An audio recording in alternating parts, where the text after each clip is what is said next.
На 20. јануари 1974 година започна со работа Орфеј, првиот диско клуб во Битола благодарение на 20 студенти делегати од клубот на студенти на вишите школи и правниот факултет во Битола. Објектот каде што беше лоциран диско клубот Орфеј беше во сопственост на СИЗот за домување, а со него раководеше клубот на студенти.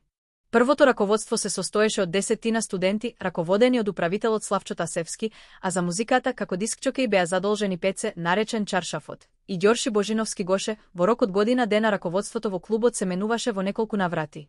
Но се чини дека своите моменти на најголема популарност доживува кога на дискјокејската позиција се устоличува Николче Терзиевски. Клубот беше претесен да ги прими сите заинтересирани. Така, за да се спречи гужва на влезот и во самиот клуб, беше поставен еден предуслов, а тоа е влез само парови, што би значело дека доколку немате партнер од спротивниот пол, не можете да влезете во истиот. Паролата влез само парови е нешто што и ден денес се памти и се пренесува од генерација на генерација како сведок на едно време.